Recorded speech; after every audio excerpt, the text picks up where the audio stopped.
MSS charitable trust ఆధ్వర్యంలో Kukatpally government స్కూల్లో విద్యార్థులకు గొడుగుల పంపిణీ నిర్వహించారు. వర్షాకాలం కారణంగా విద్యార్థులు క్రమంగా పాఠశాలకు వెళ్లడం లేదని, విద్యార్థులు పాఠశాలకు వెళ్లడం ఆగిపోకూడదని గొడుగులు పంపిణీ చేయడం జరిగింది. ఈ కార్యక్రమంలో ట్రస్ట్ చైర్మన్ మనోజ్ కుమార్ తో పాటు ముఖ్య అతిథిగా పాల్గొన్నారు. కూకట్పల్లి ఎస్ఐ చంద్రకాంత్, సంగమేష్ మరియు స్కూల్ సిబ్బంది తదితరులు.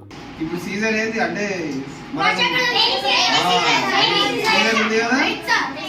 మీరు వర్షం పడుతుంటే తడిచి ఇంటికి పోకుండా వచ్చినప్పుడు ఇబ్బంది పడకుండా మన మనోజ్ సారు ఒక ట్రస్ట్ ఏర్పాటు చేసి ట్రస్ట్ ఆధ్వర్యంలో మీకు అందరికీ అంబ్రెల్లాలు ఇవ్వడానికి వచ్చినాం మేమంతా.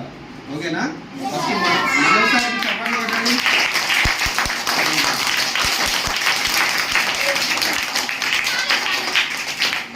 సరే, మీకోసం మరి సార్ వాళ్ళైనా టీచర్ వాళ్ళైనా మేము కూడా మీకోసం కష్టపడుతున్నాం. మీరేం చేయాలి? మంచి చదువుకొని మీకు ఇష్టమైన ఉద్యోగాలు సాధించాలి. ఓకేనా? పోలీస్ అనే అనట్లేదు. ఇప్పుడు పోలీస్ అయినా మేము ఏం చేస్తాము, మా తరఫున మేము కాకుండా సార్ వాళ్ళు ఇట్లాంటివి కూడా పనులు చేస్తుంటారు. సో మీకు ఇష్టమైన ఉద్యోగం పెద్దగా అయినాక, ఇప్పుడు మీకు అంతా ఏదైతే తెలియదు కానీ కొంచెం 10th క్లాస్ ఆడి వరకు వచ్చినాక మీకు ఒక అంబిషన్ పెట్టుకోవాలి.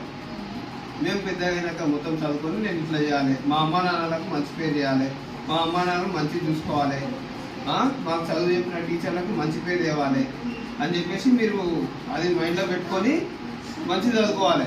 ఓకేనా? ఓకే.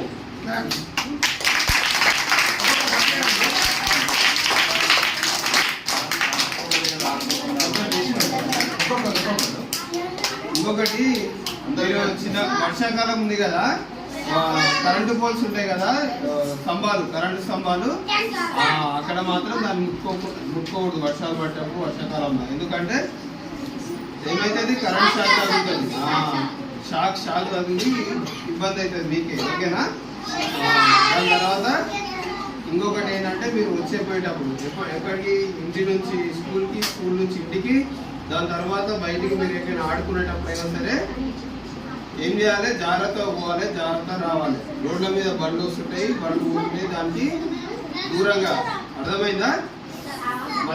రోడ్డు మధ్యలోకి వెళ్ళి పోకుండా, రోడ్డు దాటేటప్పుడు సిగ్నల్ పడేటప్పుడే మాత్రమే రోడ్డు దాటాలి. ఇవన్నీ తెలుసా మీకు?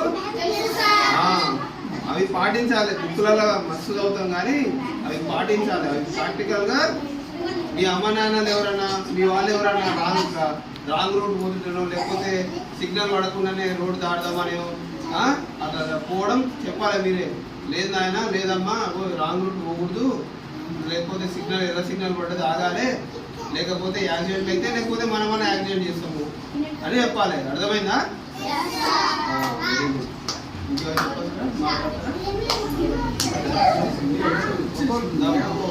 మరిన్ని అప్డేట్స్ కోసం మా ఛానల్ని సబ్స్క్రైబ్ చేయండి.